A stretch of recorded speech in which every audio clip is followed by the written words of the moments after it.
Good evening, and welcome to What's Your Story? Are you in constant pain?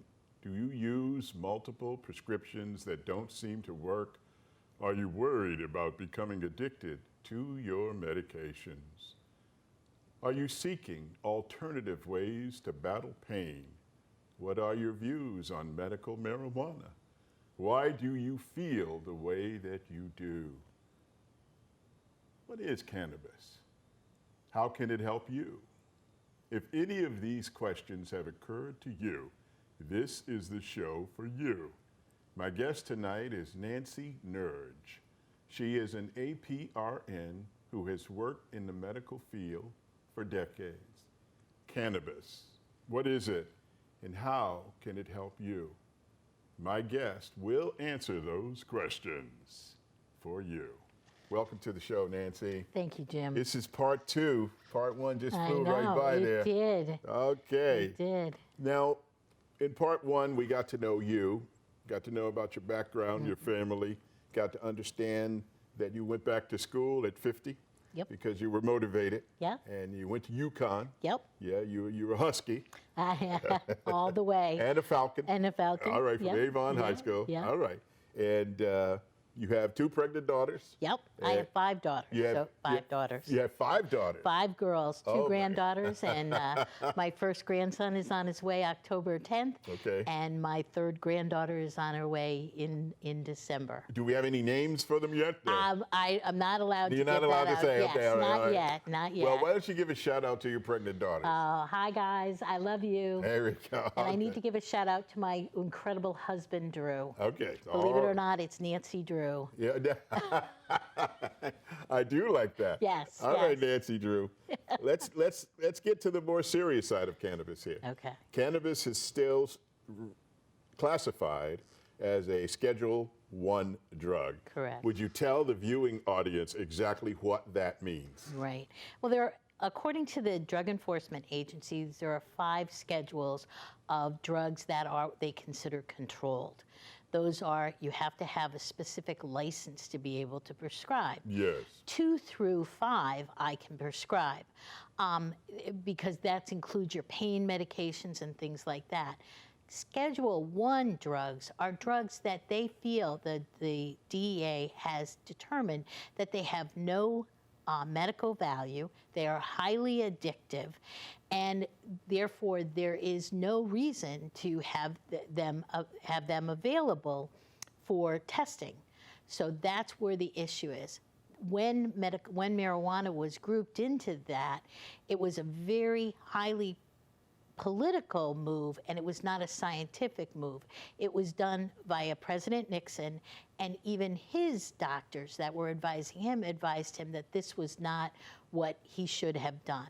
But they needed the DEA to go through, and they needed funding, so they vilified cannabis in there, and that's why marijuana was put in with that group. When, in fact, the truth is, it's just the opposite. It is just the opposite. And That if it we has had, right, many medical properties Right. that are beneficial to us. correct, correct. And it dates back to the Nixon administration, Exactly. as far as you remember. Right. Well, it started in the 20s. They vilified it to say that it would, and it was a very prejudiced thing. Yep, I know. I have to I stop you. You're running ahead of me here. We'll get there. Now, being a Schedule I, how long do you think it's going to take to get that changed? I don't know. Honestly, I wish I could tell you. Connecticut fought really hard to protect practitioners like me, because technically I'm risking my DEA license to prescribe. You're prescribing an illegal drug. Now, Connecticut has said, we're going to protect you, that they will not be able to that. But, you know, the winds of politics can always change. Voters, huh? Yes. Well, I think it's things one at a time.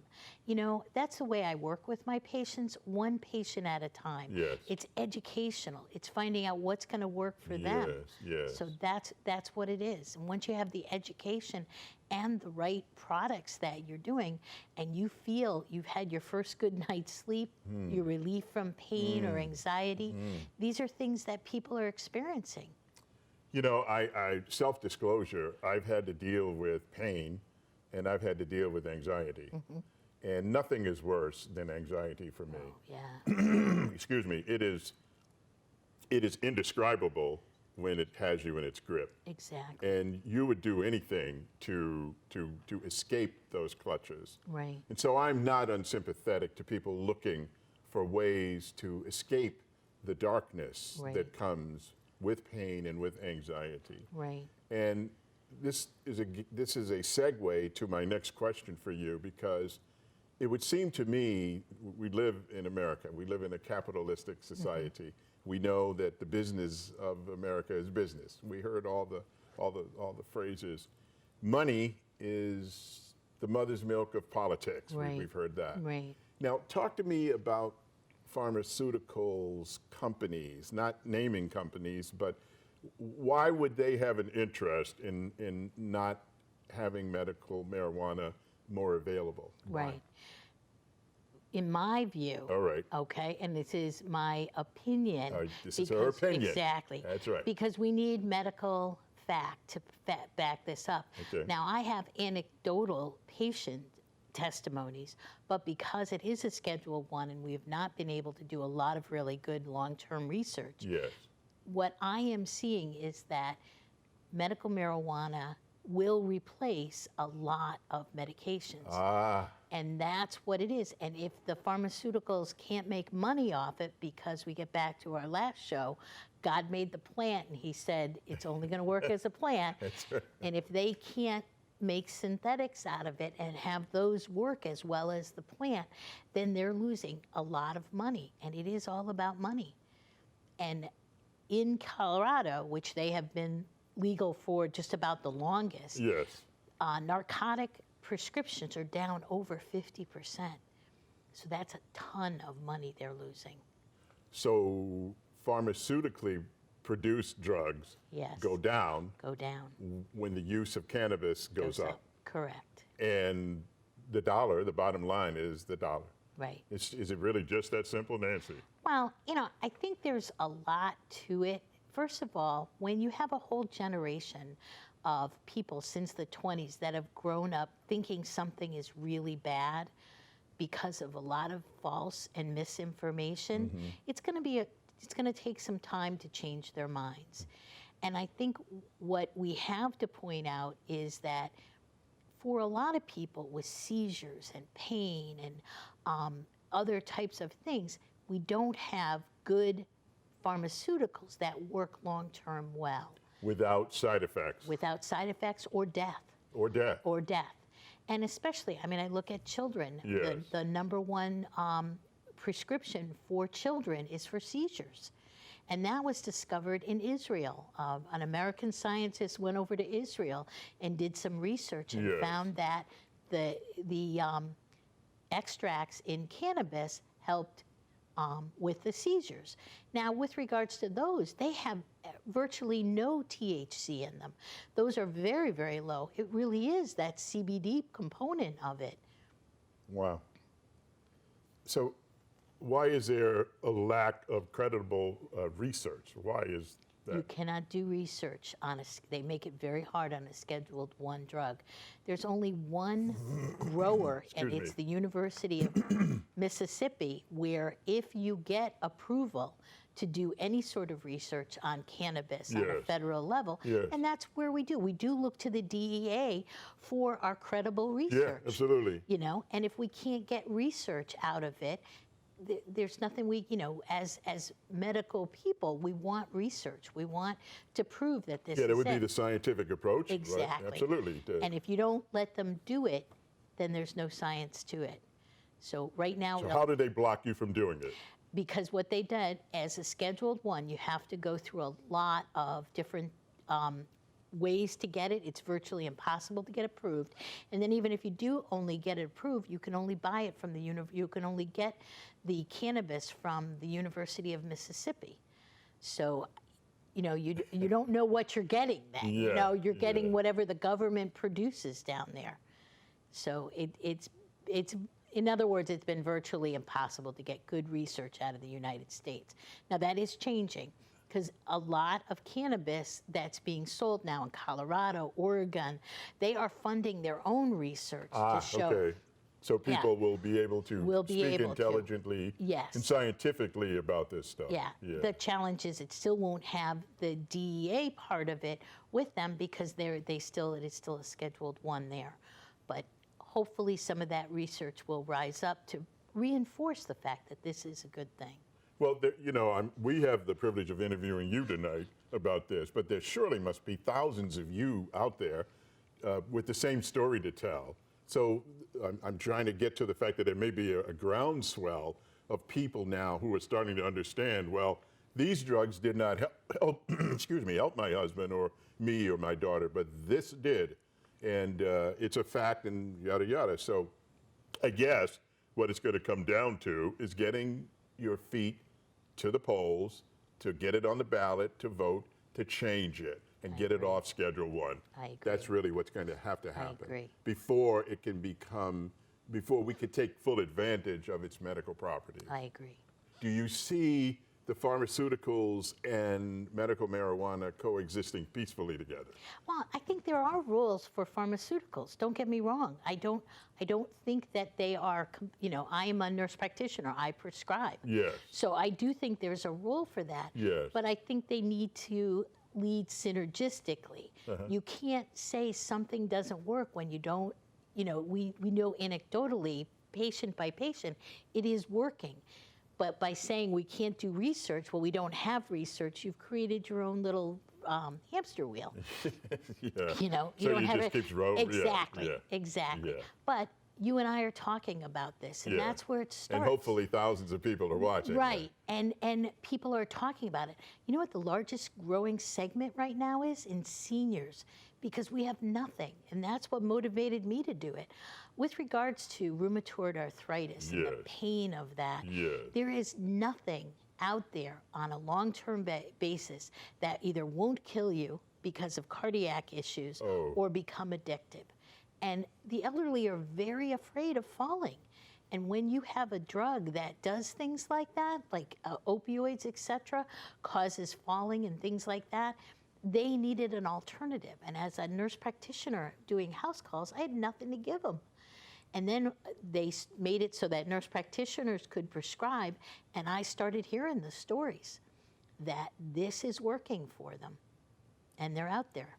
Nancy, you told me a story about an 84-year-old woman named Mary. Yeah. Please tell the audience Mary's story. Mary, now I started doing this in November of 2018, part-time.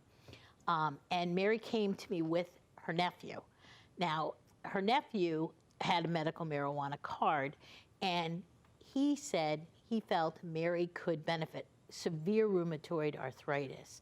And she said she was the point of almost being bedbound on 3 pain medications. When I saw her, we got her, because she had the rheumatoid arthritis, we got her card. Now, she was very fortunate. She worked with her nephew, had a lot of knowledge too. Got her on tincture. She was taking it twice a day.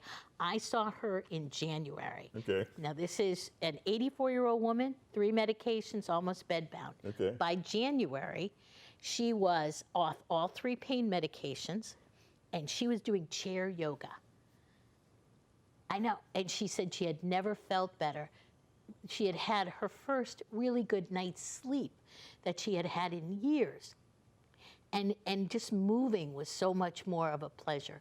Because if you take care of get a good night's sleep, first of all, you can deal with a lot of things better. Psychologically. Definitely. Yeah, we're all toddlers when it comes to not having a good night's sleep. We get cranky. Exactly. Yeah.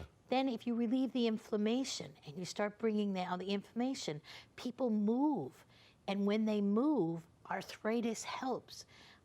It helps move all the blood through those things. And then once you start moving, you start feeling better.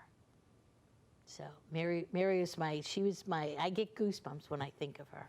Mary's doing fine. Mary is doing fine, yes, and I will see her in a few months for her renewal. You go, Mary. Yeah, you go, girl. yeah. I love that story. Yeah. Yeah. As with anything, we have a way to demonize it. Right.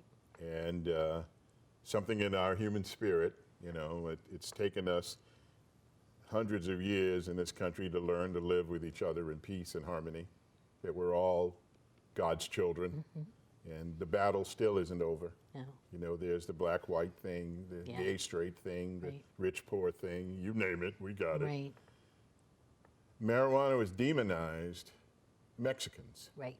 Would you talk a little bit about that, please? What happened in the 20s, and there was a movie called Reefer Madness, and if you ever watch it now, it seems silly, but people really believed this, that Mexicans were going to come across the border. We're not going to say anything about the current situation. We're not going to go there. Right. Okay. But they would come across the border, and because you were smoking marijuana, all these terrible things were going to happen to white women. And that's where they got the term marijuana. It's actually a derogatory slang for what the Mexicans were doing. And then what happened was when we continued on into the 70s and the establishments of the DEA, it was definitely an issue in which more people of color were being arrested for having marijuana. And that's one of the issues that has been going on. There's a lot of inequality with regards to even the prosecution of the laws of medical marijuana.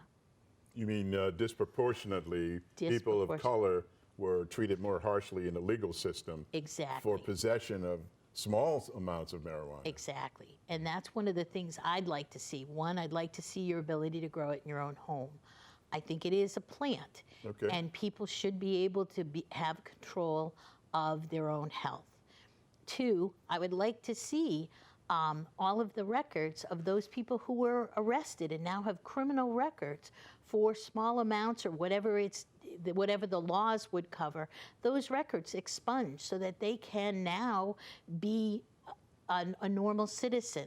And then the third, I would like to see equality back to those areas of the country that were harmed much more by the deplorable marijuana laws. And so the stereotype still is strong today, I guess. It is. Unfortunately, it is.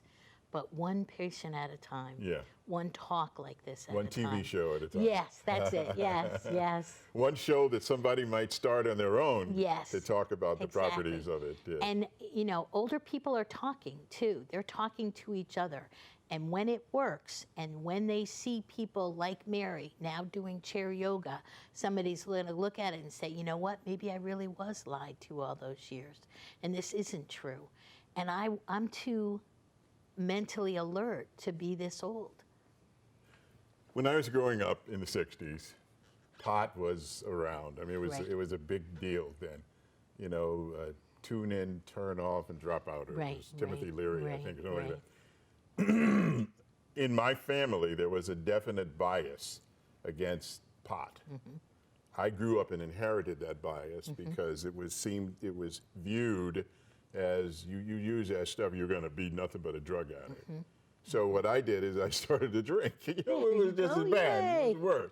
So I don't mind self-disclosure on television. Right. Fortunately, I didn't have a problem with alcohol and don't, but the stereotypes that you talk about as you're talking to me, I can identify with that because I have my own stereotypes. Mm-hmm.